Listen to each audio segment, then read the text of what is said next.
आज हम एक बहुत ही दिलचस्प विषय पर बात कर रहे हैं, नेपोलियन हिल। हाँ, लेकिन उनकी वो किताब जो शायद उतनी मशहूर नहीं है जितनी सोचो और अमीर बनो। बिल्कुल। Grow rich with peace of mind. मतलब अमीरी तो ठीक है, पर साथ में मन का सुकून भी। जी।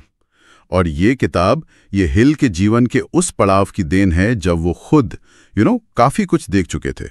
पहले सिर्फ दौलत, शोहरत, वही सब था। हाँ, फोकस उसी पे था। पर बाद में उन्हें समझ आया कि भाई असली चीज है मन की शांति के साथ समृद्धि। यहाँ वो अपनी गलतियों से सीखने की बात करते हैं, बहुत खुलकर। और यही आज हम थोड़ा गहराई से देखेंगे, है ना। हिल ने अपनी जिंदगी के इतने उतार चढ़ाव देखे, उससे आखिर निचोड़ क्या निकाला, कैसे वो इस नतीजे पर पहुंचे कि सिर्फ पैसा वो काफी नहीं है, अंदर का चैन वो ज्यादा जरूरी है। हाँ, और हमारे पास जरिया क्या है? हिल की अपनी कहानियां हैं, दूसरे कामयाब लोगों के किस्से हैं, और जाहिर है उनके सिद्धांत। तो शुरू कहां से हुआ था ये सब? हिल मतलब गरीबी से उठे। हाँ बिल्कुल, गरीबी से, और फिर जबरदस्त सफलता देखिए। एंड्रयू कार्नेगी, फ्रैंकलिन रूजवेल्ट, बड़े बड़े लोगों के सलाहकार रहे। शुरुआती दिनों में तो फिर अंदाज ही अलग होगा। रोल्स रॉयस, न्यूयॉर्क में बड़ी प्रॉपर्टी। अरे हाँ, नौकर चाकर, वही उनके लिए सफलता का पैमाना था तब। लेकिन फिर वो 1929 वाली मंदी आई, और उससे पहले ही उनके अपने खर्चों ने सब डुबो दिया। अच्छा। तो जब 1967 में ये किताब आई, grow rich with peace of mind, तब हिल 44 साल के थे, और उनका नजरिया बिल्कुल बदल चुका था। अब जोर मन की शांति पर था।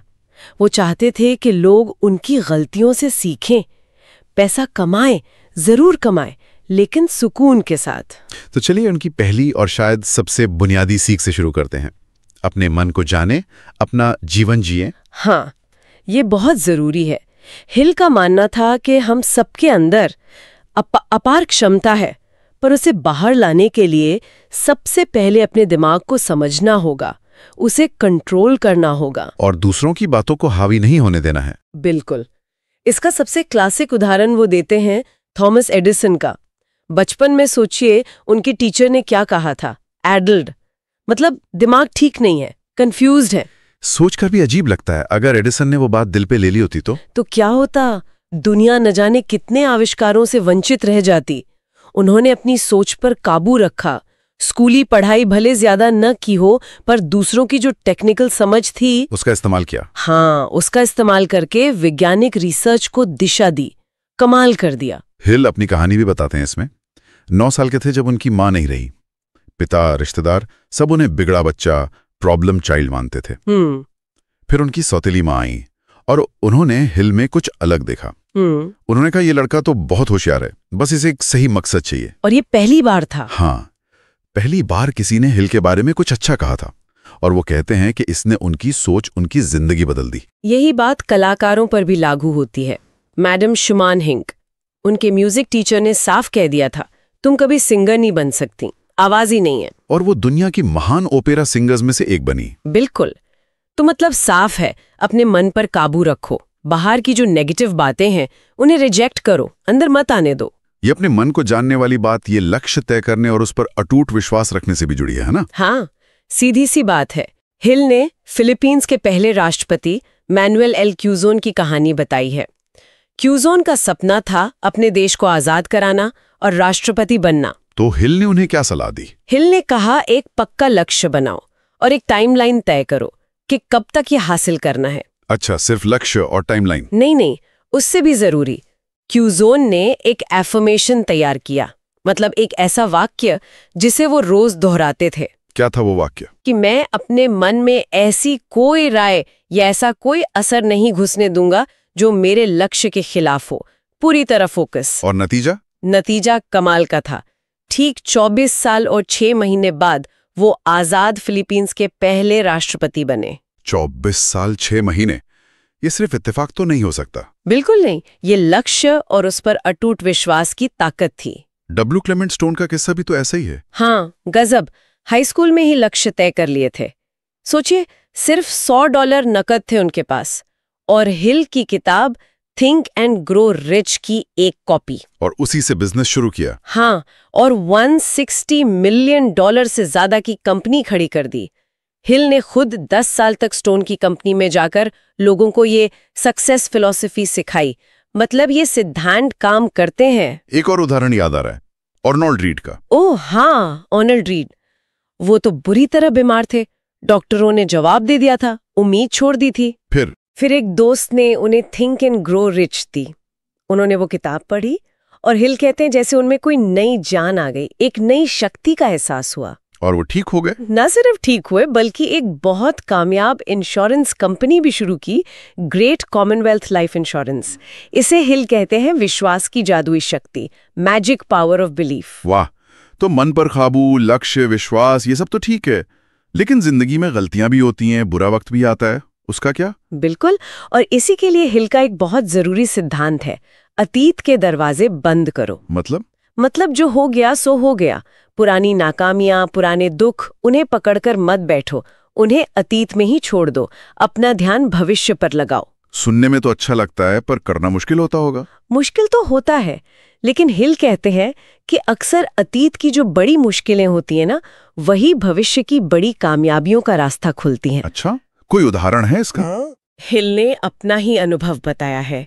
उनके एक साथी थे जो उनके प्रकाशक भी थे, डॉन मेलेट। उनकी हत्या कर दी गई थी। और उसी दौरान यूएस स्टील के जज गैरी के साथ उनका एक बड़ा पब्लिशिंग कॉन्ट्रैक्ट होना था, वो भी खटाई में पड़ गया। मतलब एक साथ 2 बड़े झटके। उस वक्त तो लगा कि सब खत्म, बर्बादी है ये। लेकिन सालों बाद हिल को एहसास हुआ कि अगर उस वक्त जज गैरी का साथ मिल जाता तो शायद लोग उन्हें बिग बिजनेस का आदमी समझते। उनकी जो आम आदमी के लिए फिलॉसफी थी वो शायद उतनी नहीं फैलती। बिल्कुल। तो जो उस वक्त भयानक दुर्भाग्य लग रहा था, समय ने उसे एक तरह से असीम अच्छाई में बदल दिया। ये तो कमाल की बात है। और भी उदाहरण होंगे? हाँ, कई हैं।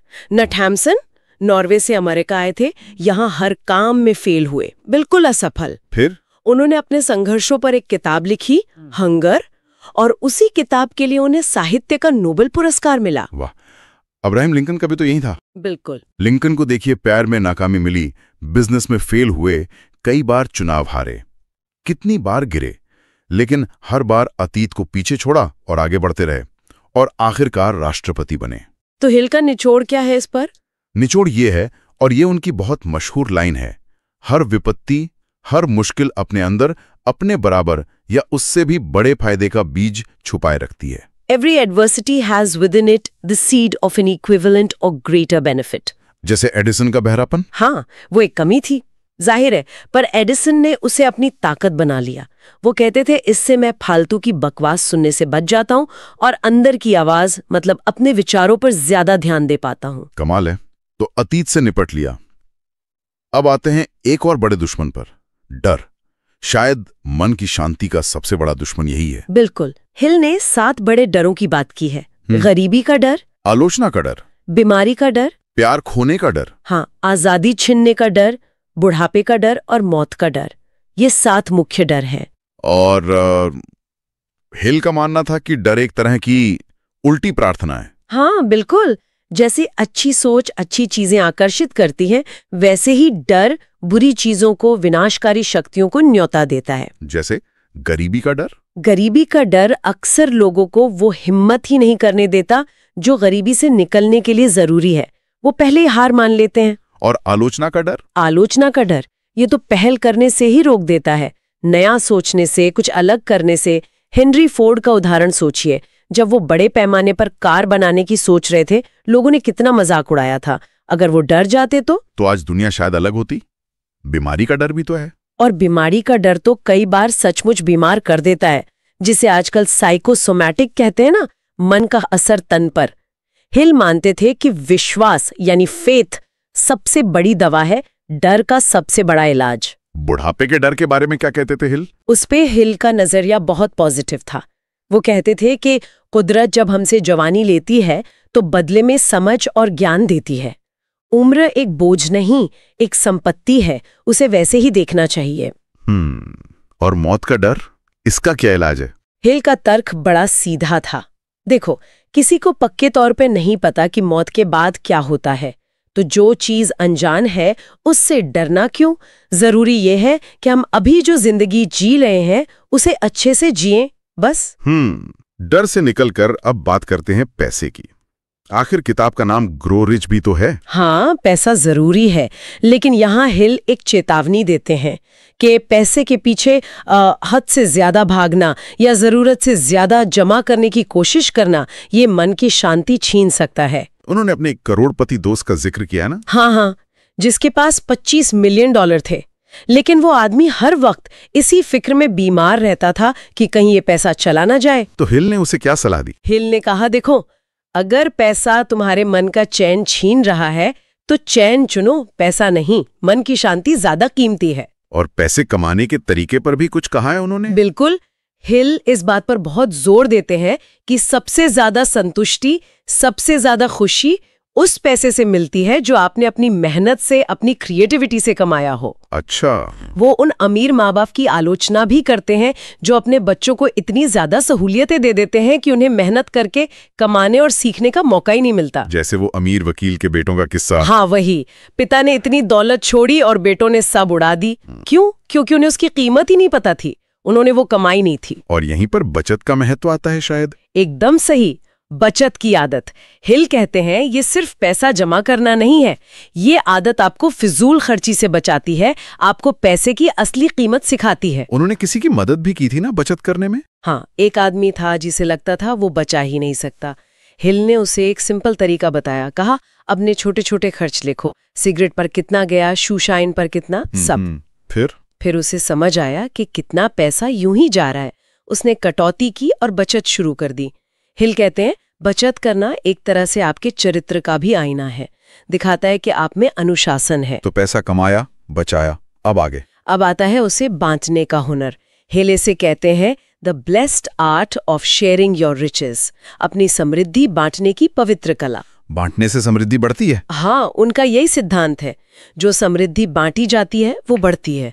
और ये सिर्फ पैसे बांटने की बात नहीं है, अपना समय देना, अपना ज्ञान देना, किसी को सहारा देना, ये सब इसमें शामिल है। एडवर्ड च्वेट का उदाहरण इसमें फिट बैठता है? बिल्कुल। दूसरे विश्व युद्ध के दौरान एडवर्ड च्वेट ने अपना लगभग 90% समय सरकार के लिए वॉर बॉन्ड बेचने में लगाया, मुफ्त में।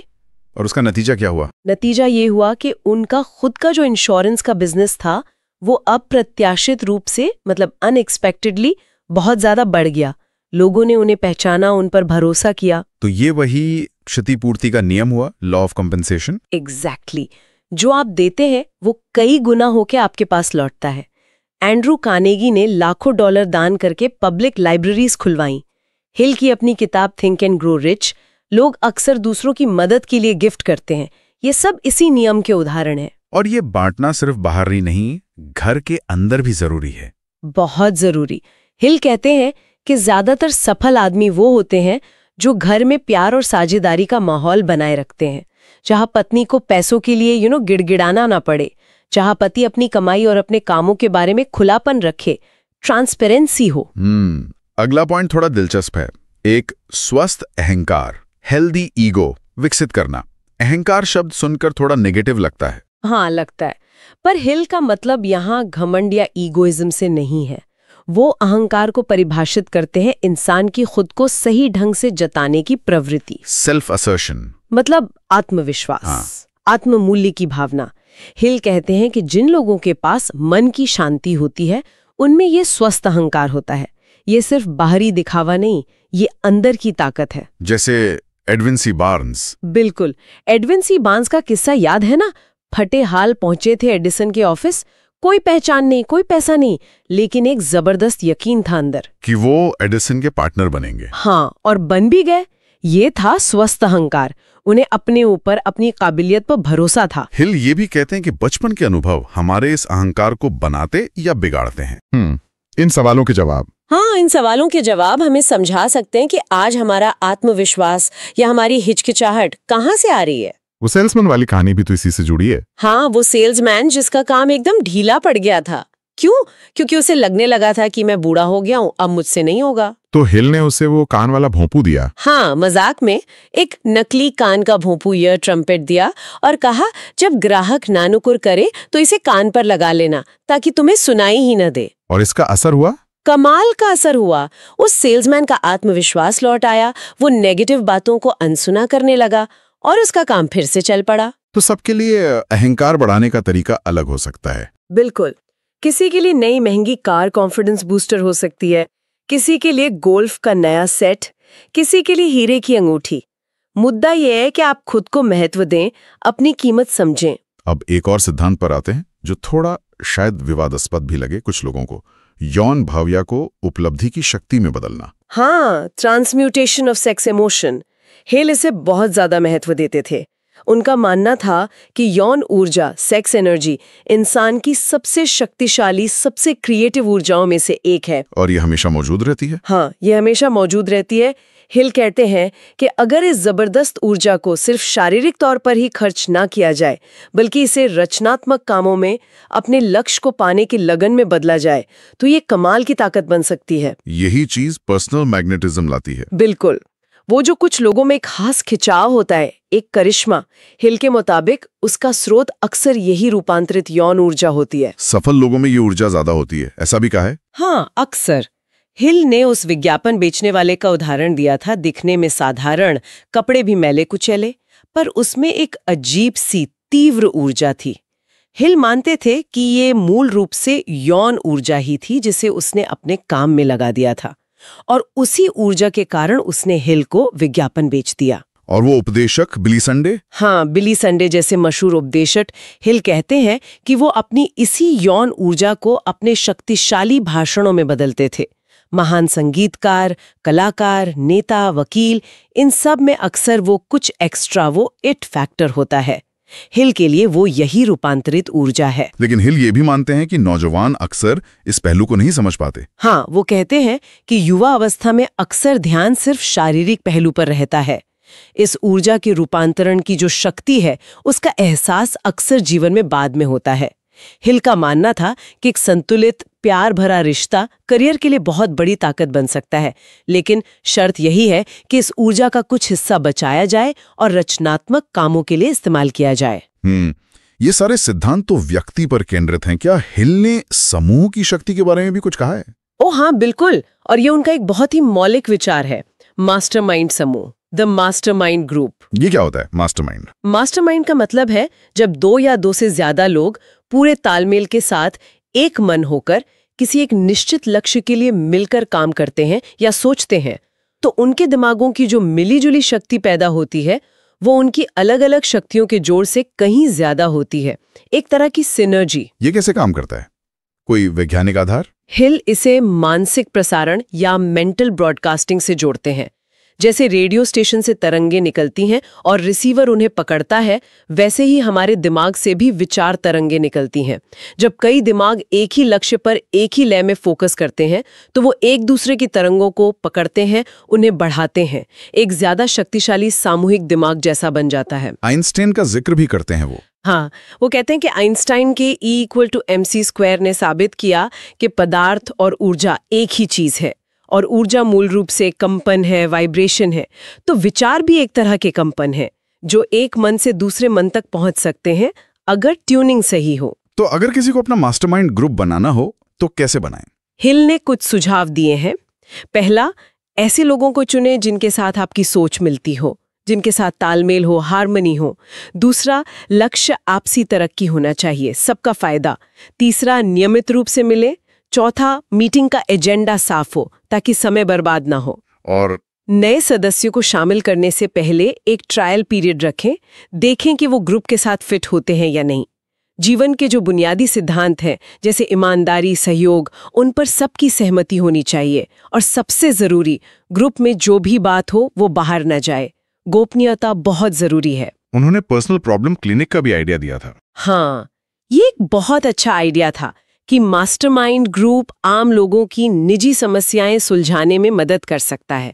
इससे समाज सेवा भी होगी और ग्रुप के सदस्यों का अपना विकास भी होगा। बीमा एजेंट, डॉक्टर, टीचर, पादरी, कोई भी ऐसा कर सकता है। मास्टरमाइंड ये जुड़ा एक और गहरे नियम से, जिसकी बात हिल बार बार करते हैं, शक्ति पूर्ति का शाश्वत नियम।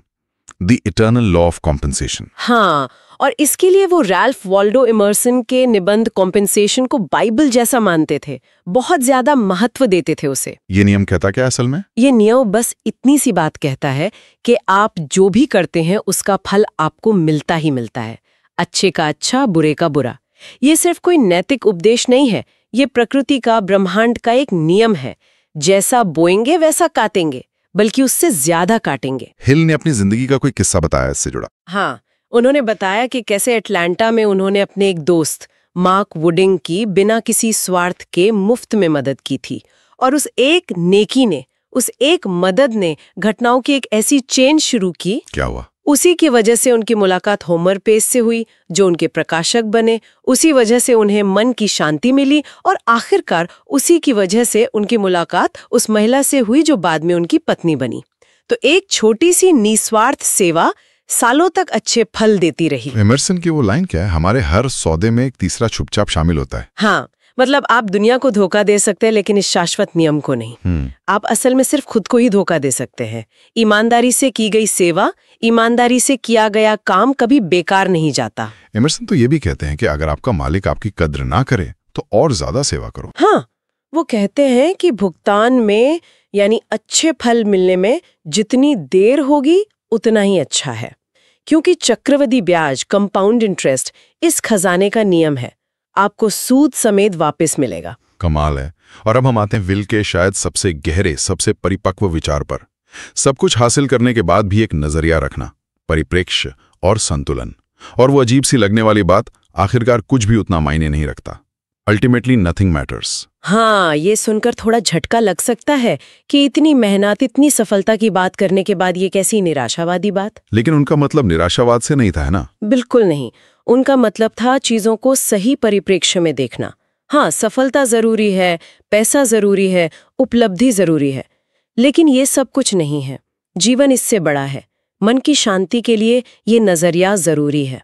उन्होंने उस कार रेंटल वाले का उदाहरण दिया था। हाँ, वो आदमी अपनी सफलता का सारा क्रेडिट खुद को दे रहा था। मैंने किया, मेरी वजह से हुआ। वो ये भूल रहा था कि बाहरी हालात कैसे थे, किन लोगों ने मदद की, मतलब वो परिप्रेक्ष्य खो बैठा था। हिल ने अपना एक अनुभव भी बताया था पहले विश्व युद्ध के दौरान का। हाँ, एक बहुत अजीब रहस्यमयी अनुभव। उन्हें अचानक लगा कि उन्हें अपने टाइपराइटर पे कुछ लिखना है। बहुत तीव्र इच्छा हुई, उन्होंने लिखना शुरू किया, पर सिर्फ 3 शब्द निकले। क्या? Ultimately nothing matters. बस, आखिरकार कुछ भी मायने नहीं रखता। उन्हें तब इसका मतलब समझ नहीं आया। बाद में समझ आया? हाँ, बाद में, जब उन्होंने एक बहुत जरूरी संदेश पर बहुत मेहनत की, जिसे शायद युद्ध का रुख बदल सकता था, लेकिन जब तक वो तैयार हुआ, युद्ध विराम हो गया। वो सारी मेहनत बेकार हो गई।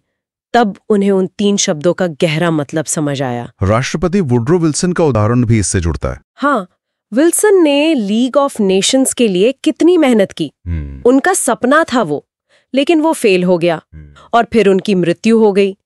हिल को लगा कि ये भी उसी बात को पुष्ट करता है, हम कितनी भी कोशिश करें, चीजें बदलती हैं, सब कुछ स्थायी नहीं है। प्रकृति भी तो यही सिखाती है। बिल्कुल, शाश्वत परिवर्तन ही एकमात्र स्थायी चीज है। इस विशाल ब्रह्मांड के पैमाने पर देखें तो हमारी व्यक्तिगत चिंताएं, हमारी सफलताएं, हमारी विफलताएं कितनी छोटी लगती हैं। और ये सोच डर कम करने में मदद करती है। हाँ, ये हमें वर्तमान क्षण में जीने में मदद करती है। जो लोग अपनी शर्तों पर जिंदगी जीते हैं, जैसे एल्बर्ट हबर्ड का जिक्र करते हैं हिल, वो अक्सर उन लोगों से ज्यादा स्थायी विरासत छोड़ जाते हैं जो हर वक्त यही सोचते रहते हैं कि उनका हर काम दुनिया की सबसे महत्वपूर्ण घटना है। हिल ने किताब के अंत में मास्टर्स के महान स्कूल से हुई एक मुलाकात का भी जिक्र किया है। हाँ, एक बहुत ही रहस्यमयी सा हिस्सा है वो, जहां उन्हें जीवन का परम रहस्य या सुप्रीम सीक्रेट बताने का अधिकार मिला, ऐसा वो कहते हैं, और जीवन के जंगल और उसके 26 दुश्मनों पर काबू पाने का मार्गदर्शन मिला। और उसका सार क्या था? सार वही था जो पूरी किताब में घूमता है। सच्ची उपलब्धि और सच्ची शांति वर्तमान में है, खुद को बेहतर बनाने में है, दूसरों की सेवा करने में है, न कि अहंकार में या सिर्फ बाहरी दिखावे में या अतीत के बोझ में। तो अगर हम नेपोलियन हिल के इन बात के विचारों को समेटें तो सार क्या निकलता है? मेरे ख्याल से सार यही है कि सच्ची अमीरी, सच्ची समृद्धि सिर्फ बैंक बैलेंस में नहीं है। वो है दौलत के साथ या बिना दौलत के भी मन का सुकून, पीस ऑफ माइंड। बिल्कुल, और ये सुकून पाने के लिए अपने मन पर काबू पाना जरूरी है, अपना जीवन जीना जरूरी है। अतीत को पीछे छोड़ना, डर पर जीत हासिल करना, पैसे को अपना गुलाम बनाना, उसका गुलाम नहीं बनना। उदारता से बांटना, एक स्वस्थ आत्मविश्वास रखना, अपनी ऊर्जा को सही दिशा देना, दूसरों के साथ तालमेल बिठाना, वो मास्टरमाइंड वाला सिद्धांत। और जिंदगी को एक बड़े परिप्रेक्ष्य में देखना, समझना कि सब कुछ आता जाता है। और हिल का वो परम रहस्य क्या था आखिर में? असल में वो वही पुराना लेकिन सबसे शक्तिशाली सिद्धांत था। इंसान का दिमाग जो कुछ भी सोच सकता है और जिसमें यकीन कर सकता है, उसे वो हासिल कर सकता है। What the mind of man can conceive and believe, it can achieve. तो यहाँ हम अपने श्रोताओं के लिए एक सवाल छोड़ जाते हैं। आपकी अपनी महत्वाकांक्षा है, कुछ बड़ा हासिल करने की चाहत है, उसे और ये जो अंदरूनी शांति और नजरिए की बात हिल कर रहे हैं, इन दोनों में संतुलन कैसे बनाया जाए? क्या वाकई ये दोनों एक साथ मिल सकते हैं? और अगर हाँ, तो कैसे? इस पर सोचिएगा जरूर। इस गहरी बातचीत में हमारे साथ रहने के लिए धन्यवाद। उम्मीद है हिल की ये विचार आपके अपने जीवन के सफर में कुछ रोशनी जरूर डालेंगे।